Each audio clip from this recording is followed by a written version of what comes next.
مسجد میں فضول بات نیکیاں اس طرح برباد کرتی ہے جیسے آگ لکڑی کو جلا دیتی ہے. اب پتہ چلا جو بندہ 10 دن اعتکاف میں بیٹھا ہے وہ بیٹھا تو ہے مگر ساتھ دوست بھی بیٹھے ہیں, ساتھ موبائل بھی ہے, ساتھ انٹرنیٹ بھی ہے, اور ساتھ جناب پرانی عادتیں بھی ہیں.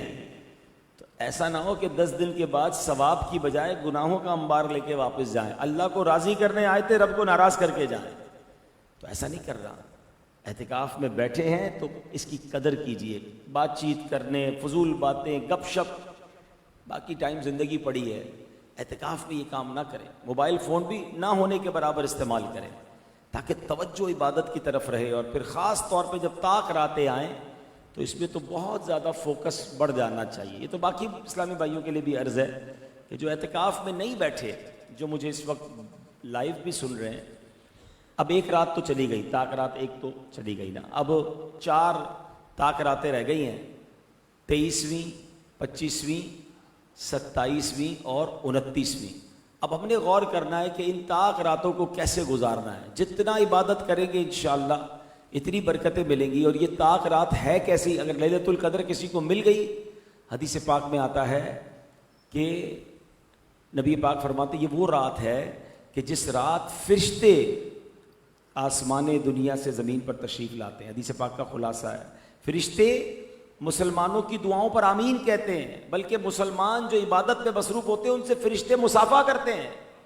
ایک بڑی کمال کی حدیث پاک ہے, اللہ اکبر, کہ اس رات کیا ہوتا ہے. کتنی تفصیل سے اس حدیث میں بیان فرمایا گیا کہ جب شب قدر آتی ہے تو اللہ پاک کے حکم سے حضرت جبریل امین ایک سبز جھنڈا لیے فرشتوں کی بہت بڑی فوج کے ساتھ زمین پر نزول فرماتے ہیں, اور اس سبز جھنڈے کو کعبہ معظمہ پر لہرا دیتے ہیں. حضرت جبرائیل کے 100 بازو ہیں, جن میں سے 2 بازو وہ صرف اسی رات کھولتے ہیں. وہ بازو مشرق و مغرب میں پھیل جاتے ہیں. پھر حضرت جبرائیل علیہ السلام فرشتوں کو حکم دیتے ہیں کہ جو کوئی مسلمان آج رات قیام, نماز یا ذکر اللہ میں مشغول ہے اس سے سلام و مصافحہ کرو, نیز ان کی دعاؤں پر آمین کہو. شب قدر فرشتے مصافحہ کرتے ہیں عبادت کرنے والوں سے, فرشتے دعاؤں پر آمین کہتے ہیں. صبح تک یہ سلسلہ جاری رہتا ہے. صبح ہونے پر حضرت جبرائیل فرشتوں کو واپسی کا حکم دیتے ہیں. تو فرشتے عرض کرتے ہیں کہ اللہ پاک نے پیارے حبیب علیہ الصلوۃ والسلام کی امت کی حاجتوں کے بارے میں کیا فیصلہ فرمایا. حضرت جبرائیل فرماتے ہیں اللہ کریم نے ان لوگوں پر خصوصی نظر کرم فرمائی اور 4 قسم کے لوگوں کے علاوہ تمام لوگوں کو معاف فرما دیا ہے. صحابہ کرام نے عرض کی حضور وہ 4 قسم کے لوگ کون ہیں؟ یعنی سوچیں یہ کیسے 4 بڑے مجرم ہیں کہ وہ لیلۃ القدر بھی نہیں بخشے جاتے. آقا علیہ السلام لوگ شراب لعنت فرمائے میں اس کے ساتھ بیٹھوں گا. کہیں آگ لگی ہوئی ہو تو بیٹھتے, یار بلڈنگ میں آگ لگ گئی ہے, گراؤنڈ فلور پہ لگی ہے, ہم اوپر بیٹھے ہوئے ہیں, بندہ پوری بلڈنگ خالی کرتا ہے, نہیں یار ابھی نہیں, جان حاضر, دوست کے لیے جان حاضر. امی کہیں دوائی لینی تو دوائی کے لیے ٹائم نہیں ہے, والد صاحب کہیں میرا کام کر دو تو ٹائم نہیں ہے. ایسا نہ کریں. خدا کی قسم بڑے خوش نصیب ہیں وہ لوگ جن کے پاس ان کے ماں باپ موجود ہیں. ارے آپ سے بڑا خوش نصیب کون ہے کہ رمضان بھی ہے اور ماں باپ بھی ہیں. اور کیا چاہیے اس بندے کو کہ جس کی ماں دسترخوان پہ بیٹھی ہو, جس کا والد افطار کے وقت اس کے ساتھ ہو اور ہاتھ اٹھے اور وہ ماں باپ بچے کے لیے دعا کر دے, اس کا تو ویسے ہی بیڑا پار ہو جانا ہے. پوچھو ان سے جن کے ماں باپ چلے گئے ہیں کتنا یاد آتے ہیں. رمضان میں تو بہت زیادہ یاد آتے کہ ماں ہوتی تو افطار ساتھ کرتے, والد ہوتے تو افطار ساتھ کرتے. کیا دن تھے جب ماں باپ ساتھ تھے, اب نہیں ہے. اب ان سے بات کرنی ہے تو قبرستان جانا پڑتا ہے. آپ کے پاس ہیں تو قدر کیجئے نا. کیوں دل دکھاتے ہیں ان کا, کیوں ستاتے ہیں ان کو؟ پریورٹی دے اپنے ماں باپ کو. خدا کے واسطے آپ سن رہے ہیں کہ لیلۃ القدر ماں باپ کا نافرمان نہیں بخشا جائے گا. تیسرے نمبر پر فرمایا رشتہ داری کاٹنے والا. چھوٹی چھوٹی بات پر رشتے ختم کر دیے. ہم فلاں بھائی سے نہیں ملتے, فلاں چاچا کے گھر نہیں جاتے, فلاں خالہ سے بات نہیں کریں گے. کیوں نہیں کریں گے بھائی؟ وہ دعوت میں نہیں بلایا تھا, تحفہ نہیں بھجوایا تھا, سب کو بانٹا ہمیں نہیں دیا تھا. چھوٹی چھوٹی بات پر رشتہ داری کاٹ دی. نہیں میرے پیارے اسلامی بھائی, شب قدر ہو سکتا ہے آج کی رات ہی شب قدر ہو. کوئی 5 طاق راتوں سے میں کوئی ایک رات ہے نا. خدا کے واسطے اگر کسی رشتہ دار سے رشتہ داری کاٹی ہے, اگر کوئی شرعی مجبوری نہیں ہے تو ان سے دوستی کر لیں, معافی مانگ لیں, رشتہ جوڑ لیں, ان کو بھی بتائیں کہ لیلۃ القدر آنے والی ہے, چلو یار باتیں ختم کرتے ہیں, دوستی کرتے ہیں, محبت کرتے ہیں, کوئی تحفہ بھیجے ان کے گھر پہ, کیونکہ ایسا نہ ہو کہ اس ایک بری عادت کی وجہ سے جن لوگوں کی بخشش ہو میرا نام ان میں سے نکال نہ دیا جائے. چوتھے نمبر پر فرمایا عام مسلمانوں سے قطع تعلق کرنے والا. یعنی آپ سوچیں شریعت کو کتنا پسند ہے کہ مسلمان مل کر رہیں, پیار سے لڑیں, لڑائیاں نہ کریں. یعنی دو الگ کیٹیگری بنائی, رشتہ داری کاٹنے والا بھی نہیں بخشا جائے گا, عام مسلمانوں سے بھی قطع تعلق کرنے والا نہیں بخشا جائے گا. تو اب آپ غور کر لیں, رشتہ دار تو چیک کرنے ہی کرنے, عام مسلمانوں میں کن کن سے لڑائی رکھی ہوئی ہے, کن کن سے بات چیت بند ہے, سب سے معافی مانگ لیں, سب سے دوستی کر لیں, کیونکہ مجھے بخشش چاہیے, مجھے بخشا جانا چاہیے, ورنہ نہیں بخشے گئے تو برباد ہو جائیں گے. میرے آقا علیہ السلام کی وہ آمین یاد رکھیں. حضرت جبریل امین نے دعا کی تھی نا, یا اللہ جو رمضان کو پائے اور اپنی مغفرت نہ کروا سکے وہ ہلاک و برباد ہو جائے. تو اللہ کے نبی علیہ السلام نے اس پر آمین فرمایا تھا. تو کیا معلوم, اللہ نہ کرے, دیکھیں یہ بات تو طے ہے کہ جو رمضان کو پا کر مغفرت نہیں کروا سکے گا وہ برباد ہوگا. نبی پاک نے آمین کہا. اب 5-6 دن رہ گئے ہیں, ہمیں نہیں پتا ہماری بخشش ہوئی کہ نہیں. اب یہ 5-6 دن نہایت توجہ, نہایت گریہ وزاری اور ان 4 بڑے گناہوں سے توبہ کر کے گزارنے کہ نہ شراب پینی, نہ قریب جانا ہے, نہ جناب ماں باپ کو ستانا ہے, نہ رشتہ داروں سے قطع تعلق کرنا ہے, نہ مسلمانوں سے قطع تعلق کرنا ہے. تو انشاءاللہ آپ دیکھیں گے کہ کس طرح اللہ کی رحمت برستی ہے. لیلۃ القدر کتنی بڑی رات ہے. قرآن میں کسی ایک بات کا ذکر آ جائے نا تو بڑی بات ہوتی ہے, مگر اس رات کو بیان کرنے کے لیے پوری قرآن کی سورت نازل ہوئی ہے. ٹرائی ٹو امیجن, انڈرسٹینڈ کرو کتنی بڑی رات ہوگی. بسم اللہ الرحمن الرحیم. کیا فرمایا اللہ نے, انا انزلناہ فی لیلۃ القدر, ہم نے قرآن کو لیلۃ القدر میں نازل کیا. وما ادراک ما لیلۃ القدر, تم نے کیا جانا لیلۃ القدر کیا ہے. بڑا کمال کا سوال بن سکتا ہے کہ یا اللہ ہم تو قرآن پڑھ رہے ہیں, قرآن سے سیکھ رہے ہیں, ہم کیسے جانیں لیلۃ القدر کیا ہے. یہ قرآن کا خوبصورت انداز ہے کہ whenever Quran trying to emphasize something, کوئی بڑی بات قرآن نے کرنی ہوتی ہے تو قرآن خود سوال کریٹ کرتا ہے کہ تم نے کیا جانا لیلۃ القدر کیا ہے. کیونکہ اگلی آیت میں قرآن خود جواب عطا فرماتا ہے لیلۃ القدر کیا ہے. یہ ایک جگہ نہیں, قرآن میں کئی جگہ پر ہے. القارعۃ ما القارعۃ وما ادراک ما القارعۃ, تم نے کیا جانا قارعہ کیا ہے. پھر قارعہ کیا ہے وہ قرآن اگلی آیت میں خود بیان کرتا ہے. یعنی ہم قرآن جب سوال کرے نا تو اس کا مطلب کوئی بڑی بات کرنے جا رہا ہے, کوئی بڑی بات ہم تک پہنچائی جا رہی ہے, کوئی بڑا پیغام پہنچایا جا رہا ہے. وما ادراک ما لیلۃ القدر, تم نے کیا جانا لیلۃ القدر کیا ہے. اب قرآن بتاتا ہے لیلۃ القدر خیر من الف شہر, لیلۃ القدر 1000 مہینوں سے بہتر ہے. اللہ اکبر, 1000 مہینوں کے برابر نہیں فرمایا, 1000 مہینوں سے بہتر فرمایا. 1000 مہینے کتنے بنتے ہیں, کیلکولیٹ تو کریں. 83 سال اور 4 مہینے. ہم میں سے کون جیے گا 83 سال, کس کو پتا. اچھا 83 سال جی بھی لیا تو کیا پورے 83 سال عبادت کر سکتا ہے؟ نہیں. اللہ اکبر. مگر یہ ایک رات 1000 مہینوں سے زیادہ عبادت کا ثواب دیا جاتا ہے. اور یہ 1000 مہینے بھی نارمل والے 1000 مہینے نہیں ہیں. ہاں, اس کے پیچھے بھی علماء نے بڑی کمال کی تفصیل لکھی ہے کہ شان نزول میں لکھا کہ سرکار دو عالم صلی اللہ علیہ وسلم نے ایک بار صحابہ کو ایک واقعہ سنایا کہ پچھلے زمانے میں ایک بزرگ تھے جن کا نام حضرت شمعون رضی اللہ تعالیٰ عنہ تھا. نبی پاک نے بتایا, میں بہت طویل واقعہ شارٹ کر کے بتاتا ہوں, کہ ایک ایسے بزرگ تھے جن کا نام حضرت شمعون تھا. 1000 مہینوں تک ایسے عبادت کی کہ دن میں روزہ رکھا, 1000 مہینے تک رات عبادت کی, روزے کے عالم میں جہاد کیا اور اللہ کی راہ میں شہید کر دیے گئے. کتنی عبادت, دن میں روزہ, رات قیام, پھر روزے میں جہاد اور پھر شہادت. کتنی نیکیاں ہوں. اچھا میں نے بھی واقعہ سنایا, آپ نے سن لیا, ہو سکتا ہے آپ کے ذہن میں بات آئی کہ ماشاءاللہ کتنی نیکیاں ہوں گی, مگر صحابہ کرام کا مائنڈ سیٹ نرالا تھا. وہ افسردہ ہو گئے, غمزدہ ہو گئے. نبی پاک سے عرض کی حضور یہ پچھلی امتیں تو ہم سے آگے نکل گئی, اتنی لمبی زندگی ان کی, ہم تو اتنا جیتے ہی نہیں ہیں. وہ تو 200 300 سال جیتے تھے, 83 سال یعنی 1000 مہینے ایسی عبادت کر گئے. ہمارے پاس تو اتنی عبادتیں نہیں ہیں. صحابہ رنجیدہ ہوئے تو نبی پاک کے دل پر بھی غم طاری ہوا, اور سرکار دو عالم علیہ السلام کے دل پر غم طاری ہو یہ رب کو کب گوارا ہے.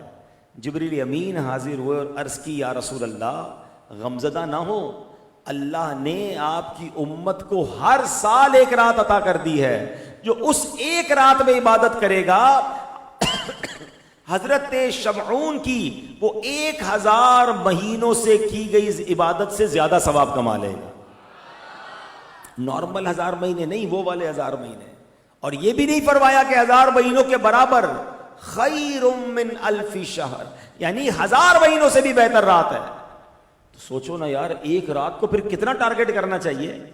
ہمیں کوئی کہہ دے یار 5 راتیں کام کرو 1 کروڑ روپے ملیں گے, ہم کہیں گے یار 10 راتوں پہ کچھ زیادہ ملیں گے تو ہم پورے 10 راتیں کام کر لیتے ہیں بھائی. ہمیں یہ بھی نہیں کہا کہ پورے رمضان میں کوئی رات لیلۃ القدر ہے ڈھونڈو. ہمیں یہ بھی نہیں فرمایا کہ آخری عشرے کی 10 راتوں میں سے کوئی رات لیلۃ القدر ہے تلاش کرو. کتنا آسان کر دیا کہ نبی پاک علیہ السلام نے فرمایا 5 طاق راتوں میں سے 1 رات لیلۃ القدر ہے. تو یار ان 5 راتوں کو تو کتنا فوکس کرنا چاہیے, کوئی اور کام ہی نہیں ہونا چاہیے ہمارا کہ ایک رات عبادت کر لی اور وہ لیلۃ القدر ہوئی تو 1000 مہینوں سے زیادہ ثواب مل جائے گا. ایک مشورہ دے دیتا ہوں, ایک رات تو گزر گئی, اب آج رات بھی ہے انشاءاللہ, مغرب کے بعد ہی رات شروع ہو جائے گی انشاءاللہ. ہم سب 23ویں شب یہی منائیں گے. جیسے ہی غروب آفتاب ہوگا پہلی نماز جو مغرب کی پڑھیں گے انشاءاللہ وہ اللہ کی رحمت سے 23ویں شب شروع ہو چکی ہوگی. ٹھیک ہے. پیارے آقا سے بی بی عائشہ نے پوچھا کہ یا رسول اللہ علیہ الصلوۃ والسلام اگر میں لیلۃ القدر کو پالوں تو کیا پڑھوں؟ تو پیارے آقا نے فرمایا پڑھو اللہم انک عفو تحب العفو فاعف عنی. مل کر پڑھ لیں اللہم انک عفو تحب العفو فاعف عنی. اب یہ بڑی کمال کی دعا ہے, اس کا معنی بھی یاد ہونا چاہیے. اللہم انک عفو, اے اللہ تو معاف کرنے والا, تحب العفو معافی کو پسند کرتا ہے, فاعف عنی اللہ مجھے بھی معاف کر دے. کیا پیارا انداز ہے. تو یہ مغرب کے بعد سے کنٹینیو پڑھتے رہیں, 5 طاق راتوں میں اس کو یاد کر لیں اور زیادہ سے زیادہ پڑھیں. ایک بات تو یہ ہو گئی. دوسرا ایک کام یہ کریں کہ چند ورائٹی کے ساتھ مختلف نیکیاں کر لیں. مثال کے طور پہ جو عشاء اور فجر کی نماز باجماعت پڑھتا ہے اس کو پوری رات عبادت کرنے کا ثواب ملتا ہے. یہ تو پورا سال کرنا چاہیے, مگر ان طاق راتوں میں تو پکڑ لینا. عشاء باجماعت, فجر بھی باجماعت, تراویح پوری پڑھیں, باجماعت پڑھیں, 2 کام ہو گئے. تیسرا آپ کچھ نہ کچھ ذکر و اذکار کریں. یعنی آج 4 طاق راتیں رہ گئی نا, 313 بار درود پاک, ایک کلمہ پاک کی تسبیح, سبحان اللہ, الحمدللہ, اللہ اکبر, اس کی تسبیح. ٹھیک ہے. تو یہ کچھ ذکر و اذکار کر لیں. قرآن پاک ضرور کچھ پڑھیں, سورہ ملک پڑھ لیں یا ہو سکے تو پورا ایک پارہ پڑھیں, سورہ یاسین پڑھیں. پھر اس کے بعد کچھ نہ کچھ صدقہ و خیرات کریں. تمام طاق راتوں میں 4 راتیں رہ گئی, 4 لفافے بنا لیں, بے شک 100 روپے کے بنا لیں, جتنی آپ کی حیثیت, 500, 1000, 5000 جو آپ کو اللہ نے دیا. اور ہر طاق رات کچھ نہ کچھ اللہ کی راہ میں خرچ کریں. کسی غریب شخص کو دے دیں, کسی جس کو آپ بہتر سمجھتے دے دیں, کسی نیکی کے کام میں خرچ کر لیں. اگر والدین حیات ہیں تو ان تمام طاق راتوں میں ان کے ہاتھ چومیں, ان سے دعائیں لیں. چلے گئے ہیں تو قبرستان جا سکتے ہیں تو قبرستان جائیں. یہ 5-7 کام بن رہے ہیں, یہ سارے کام کر لو گے نا اگر تمام طاق راتوں میں. ان میں جو رات بھی لیلۃ القدر ہوئی آپ کی ساری عبادتیں ملٹی پلائی بائی لیلۃ القدر خیر من 1000 شہر ہو جائیں گی. ہر عبادت 1000 مہینوں سے بہتر ہو جائے گی. پلان کر کے, ٹارگٹ کر کے رات گزارو نا. دنیا میں پتہ چلتا ہے یار اسکیم کھل رہی ہے, رات کو ویب سائٹ کھلے گی, ساری رات لوگ بیٹھے ہوتے ہیں یار میری بکنگ ہو جائے. ہر چیز میں دماغ چلتا ہے. یہ تو قرآن نے اسکیم دی ہے, قرآن نے آفر کی ہے. ایک رات ہے اور 1000 مہینوں سے بہتر ہے.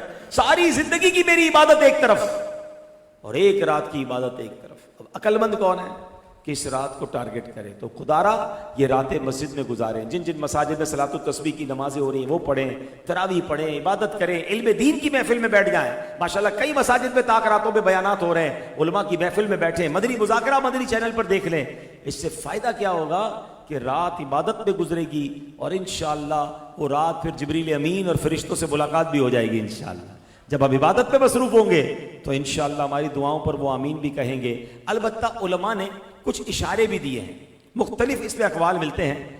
سیدی غوث اعظم شیخ عبد القادر جیلانی اور حضرت امام اعظم ابو حنیفہ رضی اللہ تعالیٰ عنہ کا تو قول یہ ہے کہ 27ویں شب جو ہوتی ہے وہ لیلۃ القدر ہوتی ہے. اس کا ایک بڑا پیارا اشارہ بھی دیا گیا کہ قرآن میں لیلۃ القدر میں 3 بار لفظ لیلۃ القدر آیا ہے. انا انزلناہ فی لیلۃ القدر وما ادراک ما لیلۃ القدر لیلۃ القدر خیر من الف شہر. 3 بار آیا نا. لیلۃ القدر لفظ کے اندر 9 حروف ہیں. اگر آپ اس کو کاؤنٹ کریں نا تو کتنے بنیں گے؟ 9. 9 کو ملٹیپلائی بائی 3 کریں تو کتنا بنے گا؟ 27. وہ کہتے ہیں اس میں اشارہ ہے کہ 27ویں شب شب قدر ہے. اچھا ایک اور بزرگ ہیں ابو الحسن عراقی رحمۃ اللہ تعالی، کہتے ہیں جب سے بالغ ہوا ہوں کوئی سال ایسا نہیں ہوا کہ مجھے شب قدر نہ ملی ہو. مجھے پتا چل گیا شب قدر کون سی ہے. اپنا تجربہ اپنا ایکسپیرینس شیئر کیا. کہتے ہیں کبھی اتوار یا بدھ کو جب پہلا روزہ ہوا تو میں نے 29ویں شب میں شب قدر کو پایا. پیر کا پہلا روزہ ہوا تو 21ویں شب میں شب قدر کو پایا. پہلا روزہ منگل یا جمعے کو ہوا تو 27ویں شب. اگر پہلا روزہ جمعرات کو ہوا تو 25ویں شب. اور اگر پہلا روزہ ہفتے کو ہوا تو میں نے 23ویں شب میں شب قدر کو پایا. یعنی ان کا تجربہ یہ تھا کہ شب قدر تاک راتوں میں گھومتی رہتی ہے. مگر اس بار اگر ان کے قول کو دیکھیں تو جمعرات کو پاکستان میں پہلا روزہ ہوا تھا. اس کے مطابق 25ویں شب جو ہے وہ لیلۃ القدر ہو سکتی ہے. تو اب اس کا مطلب تو یہی ہے کہ ہم نے چھوڑنی کسی رات کو نہیں ہے. 23ویں آج ہے، پھر 25ویں ہے، 27ویں کے تو بہت سارے اقوال ملتے ہیں. تو انشاءاللہ ہم رمضان کی یہ تاک راتیں عبادت میں گزاریں گے انشاءاللہ. اور اللہ سے دعا کرتے ہیں کہ رب کریم ان تاک راتوں میں جن مبارک ہستیوں کو جن کو بخشش عطا فرمائے، اللہ ان بخشے ہوئوں میں ہم سب کو بھی شامل فرما لیں. اللہ کے ذکر میں وقت گزارا کرے. یہ بڑا کمال کا یہ عبادت جو ہے نا ذکر الہی، یہ ایسی کمال کی عبادت ہے. حضرت سہل بن معاذ رضی اللہ تعالیٰ اپنے والد صاحب سے روایت کرتے ہیں کہ ایک مرتبہ محفل نور سجی تھی. نبی پاک بھی تشریف فرما تھے، صحابہ کرام بھی موجود تھے. تو ایک صحابی نے عرض کی یا رسول اللہ، جہاد کرنے والوں میں سب سے زیادہ عظمت والے کون ہیں؟ یا جہاد تو بہت سارے لوگ کر رہے ہیں مگر ان میں ٹاپ کون ہے؟ تو آقا نے فرمایا اکثرہم للہ ذکرا، جو اللہ پاک کا کثرت سے ذکر کرتا ہے وہ زیادہ عظمت والا ہے. صحابی نے پوچھا حضور روزہ داروں میں سب سے زیادہ عظمت والا کون ہے؟ اب مثال کے طور پہ ہم سارے روزہ دار ہیں مگر ان سارے روزہ داروں میں افضل کون؟ تو آقا نے فرمایا زیادہ افضل وہ ہے جو ان میں زیادہ کثرت سے ذکر کرنے والا ہے. زیادہ اللہ کا ذکر کر رہا ہے اس کو زیادہ برکتیں ملیں گی. اللہ اکبر. سہل بن معاذ فرماتے ہیں وہ صحابی یوں ہی سوال کرتے رہے کہ حضور نمازیوں میں زیادہ عظمت والا کون ہے؟ زکوٰۃ میں زیادہ عظمت والا کون ہے؟ ایک ایک عبادت کے متعلق سوال کرتے رہے. نبی پاک ہر بار ایک ہی جواب عطا فرماتے رہے اکثرہم للہ ذکرن، اکثرہم للہ ذکرن. یعنی جو اللہ پاک کا زیادہ کثرت سے ذکر کرتا ہے ان لوگوں میں وہ زیادہ عظمت والا ہے. پہلے خلیفہ حضرت ابو بکر صدیق رضی اللہ تعالیٰ عنہ حاضر تھے. انہوں نے حضرت عمر کو دیکھ کر کہا اے عمر یوں تو ذکر اللہ کرنے والے ساری ہی بلائیاں لے گئے. یہ بات نبی پاک نے سن لی اور فرمایا ابو بکر بات ایسی ہی ہے جو ذکر اللہ کی کثرت کرتا ہے وہ ساری بھلائیاں سمیٹ لیتا ہے. اب بتائیں نا ہم کتنا ذکر کرتے ہیں. آج موبائل فون پر گھنٹوں گزار لیں گے، فضول باتوں کے لیے ٹائم ہے. رمضان میں ساری ہوٹلیں آباد ہیں، چائے کی ہوٹل پر ساری رات بیٹھنے کے لیے تیار ہے. ایک چائے کا کپ پہ 2 گھنٹے نکل جائے، ایک سحری 2 گھنٹے گئے. یار یہ دن اور راتیں تو ذکر کرنے کے لیے تھی، عبادت کرنے کے لیے تھی، دعائیں کرنے کے لیے تھی، مگر ہماری زبان سے ذکر الہی بہت کم ادا ہوتا ہے. کتنا دور ہیں ہم ذکر سے. ذرا مل کر کہیے سبحان اللہ، الحمدللہ، اللہ اکبر، لا الہ الا اللہ.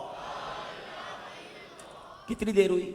4 جملے کہے میکسیمم، ممکن ہے 30 سیکنڈ، 1 منٹ بھی پورا نہیں لگا. آپ کو پتا ہے آپ سب نے کیا کما لیا؟ کاروبار کریں، پوری دن محنت کریں، کیا کماتے ہیں؟ 30 سیکنڈ میں آپ نے 4 جملے کہے. میرے نبی علیہ السلام کا سچا وعدہ ہے جو ایک بار سبحان اللہ کہے جنت میں درخت لگ جاتا ہے. الحمدللہ کہے جنت میں درخت، اللہ اکبر کہے جنت میں درخت، لا الہ الا اللہ کہے جنت میں درخت. لیکن نہیں کرتے. کون کون چاہتے ہیں مرتے وقت کلمہ نصیب ہو؟ سبحان اللہ. سب چاہتے ہیں، کیونکہ حدیث سب کو یاد ہونی چاہیے کہ جس کا آخری کلام لا الہ الا اللہ ہوگا وہ جنت میں داخل ہوگا۔ ہم سب چاہتے ہیں مرتے وقت کلمہ نصیب ہو جائے۔ اب ہاتھ نہیں اٹھاؤں گا، اب ایک سوال پوچھوں گا، اپنے آپ کو دل میں جواب دینا۔ مرتے وقت سب کو کلمہ چاہیے، آج پورے دن میں کتنی بار کلمہ پڑھا ہے؟ پچھلے پورے ہفتے میں کتنی بار کلمہ پڑھا ہے؟ پچھلے پورے مہینے میں کتنی بار آپ نے کلمہ پڑھا؟ اپنے آپ سے پوچھے۔ کتنی عجیب بات ہے کہ مرتے وقت سب کو کلمہ چاہیے، زندگی میں کوئی کلمہ پڑھنے کے لیے تیار نہیں ہے۔ ارے اللہ کے بندو، زبان کی عادت تو ڈالو، ہر کلمے پر جنت میں درخت ہے۔ لوگ بعض اوقات آ کے کان میں کہتے ہیں حضرت کوئی خاص وظیفہ بتا دیں، کوئی زبردست وظیفہ بتا دیں۔ اور میں کیا بتاؤں بھائی، نبی پاک نے بتایا افضل الذکر، سب سے افضل ذکر میرے آقا نے کیا فرمایا؟ لا الہ الا اللہ۔ جب بھی لا الہ الا اللہ کا جہاں ذکر ہوگا پورا کلمہ پڑھیں گے، لا الہ الا اللہ محمد الرسول اللہ صلی اللہ علیہ وسلم۔ لیکن اب سوچیں، افضل ترین ذکر میری زبان پر ہی نہیں ہے۔ چاہتے سب ہے مرتے وقت کلمہ نصیب ہو۔ علماء کہتے ہیں جس کی زبان کلمے کی عادی ہوگی انشاءاللہ مرتے وقت اس کی زبان پر کلمہ جاری ہو جائے گا۔ اب دیکھیں، جن کی اچھی باتیں کرنے کی عادت ہوتی ہے نا، کبھی کبھی آپ نے دیکھا ہوگا موٹر سائیکل پہ جا رہے ہیں، گاڑی میں جا رہے ہیں، اچانک بریک لگا، ایکسیڈنٹ سے بچے، آپ گرتے گرتے بچے، کیا نکلا زبان سے؟ کچھ لوگوں کی زبان سے نکلتا ہے لا الہ الا اللہ، یا رسول اللہ، یا غوث پاک۔ کیوں نکلا؟ آپ کی زبان اس کی عادی تھی، اندر آپ نے اچھی چیزیں بھری ہوئی ہیں۔ اور کچھ ایسے بھی بد نصیب ہوتے ہیں کہ ایکسیڈنٹ ہوتا ہے تو منہ سے گالی نکلتی ہے، ابے پتہ نہیں کیا کیا کہہ رہے ہوتے ہیں۔ کیسے نکلا زبان سے؟ کہ اس کی زبان اس چیز کی عادی ہے۔ یہ دنیا کا ایکسیڈنٹ ہے، تھوڑا سا دھکا لگا ہے، آپ کے اندر جو تھا باہر آ گیا۔ موت کے وقت تو ہزار تلوار کے وار سے بڑے جھٹکے لگ رہے ہیں، سکرات کا عالم تو بڑا مشکل ہے۔ اگر اس وقت بھی گالیاں نکل آئیں تو، اس وقت بھی بری باتیں نکل آئیں تو کہاں جائیں گے؟ کیا مرتے وقت بری باتیں کرتے ہوئے مرنا چاہتے ہیں؟ اگر چاہتے ہیں کہ مرتے وقت اچھی باتیں زبان پہ آئیں تو زبان کو اچھی باتوں کا عادی بنائیں، کلمے کا عادی بنائیں، درود کا عادی بنائیں۔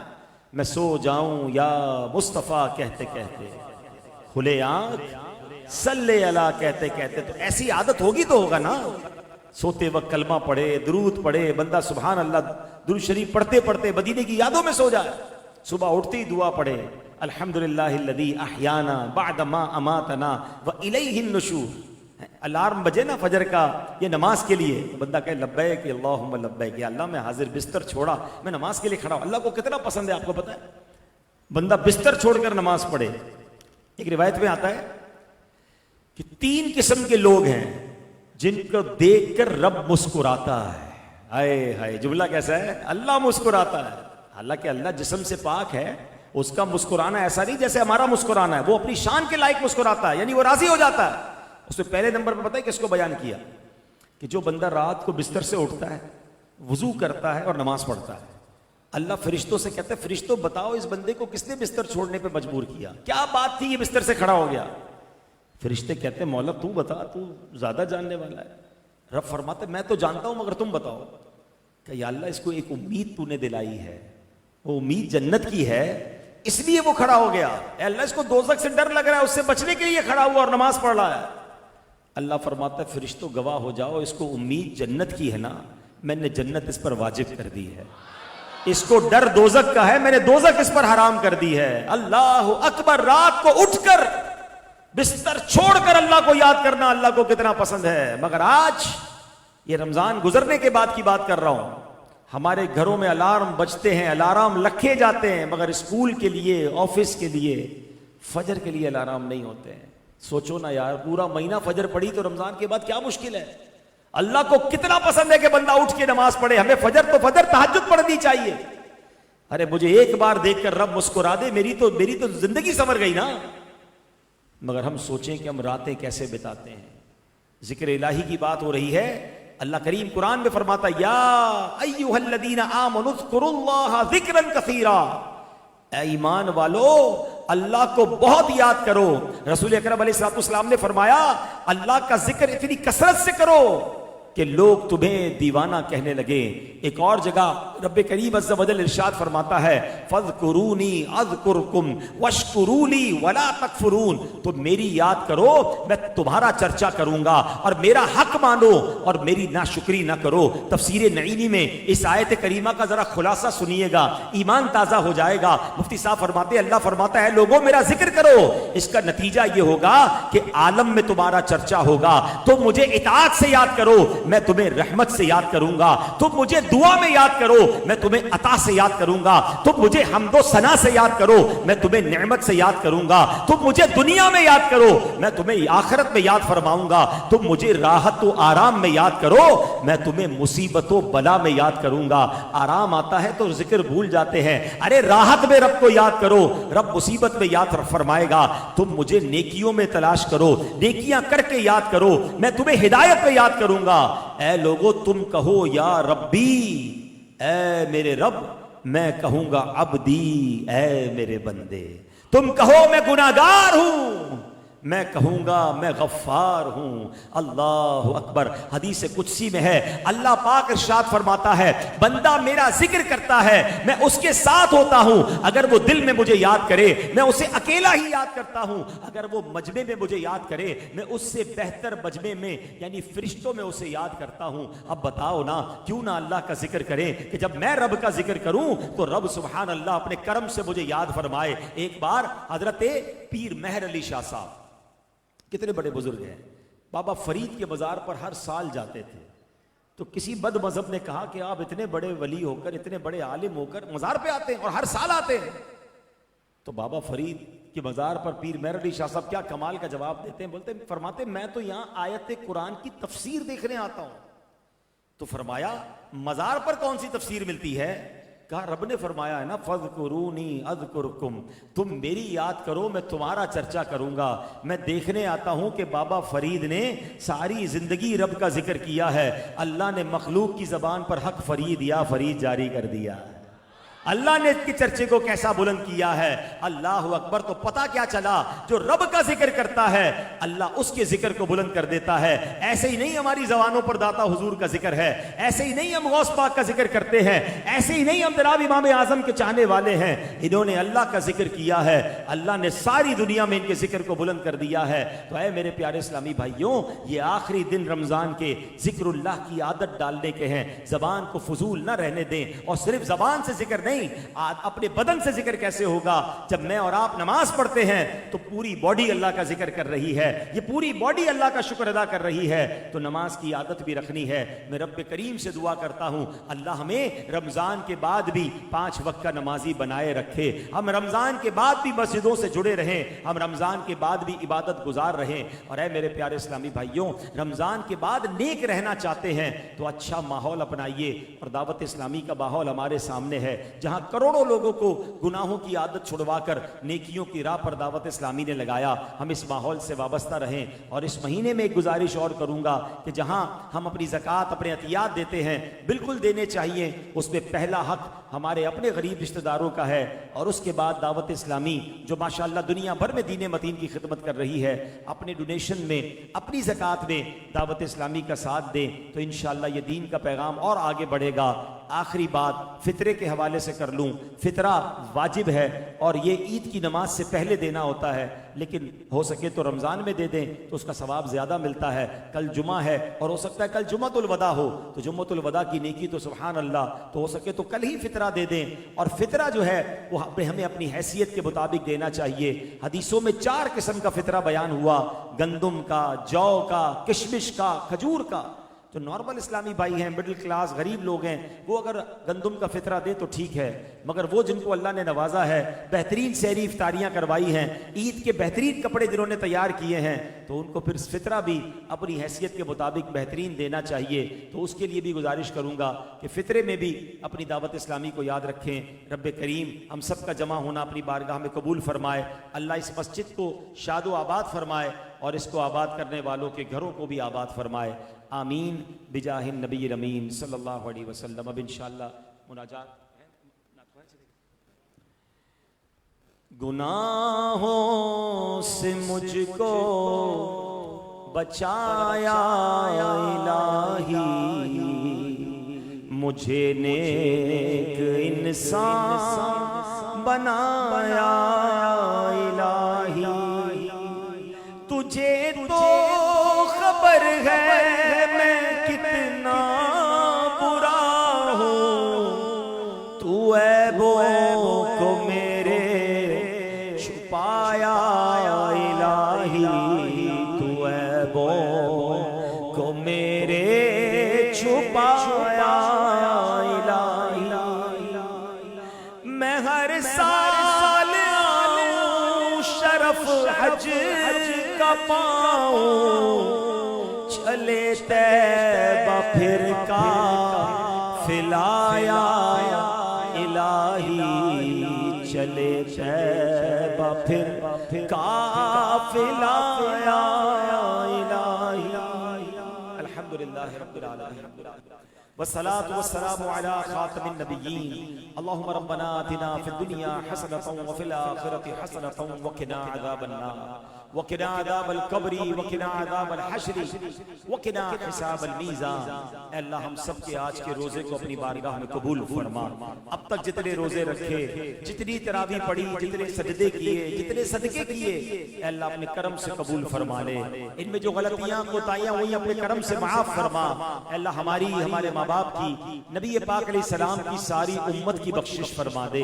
اے اللہ ہمیں نیک بنا دے، پرہیزگار بنا دے، رمضان کے بعد بھی مولا ہمیں 5 وقت پابندی سے نماز پڑھنے والا بنا دے۔ اے پروردگار ہماری دنیا بھی اچھی کر دے، ہماری آخرت بھی اچھی فرما، ہم سب کو زوال نعمت سے بچا، عافیتوں کے پھر جانے سے بچا۔ اے کریم تیرے خزانوں میں کمی نہیں، اے پروردگار جتنے ہاتھ اٹھے ہیں تو سب کے نام بھی جانتا ہے، سب کے کام بھی جانتا ہے۔ اے اللہ سب کی جھولیاں بھر دے، بیماروں کو شفا عطا فرما، قرضداروں کے قرضے اتر جائیں، بے اولادوں کو نیک اور صالح اولاد عطا فرما۔ اے اللہ جنہوں نے دعاؤں کے لیے کہا ان کی بھی تمام نیک اور جائز مرادوں کو پورا فرما دے۔ اللہم رب یسر ولا تعسر وتمم لنا بالخیر یا فتاح وبک نستعین، وصلی اللہ تعالی علی خیر خلقہ محمد وآلہ وصحبہ اجمعین برحمتک یا ارحم الراحمین۔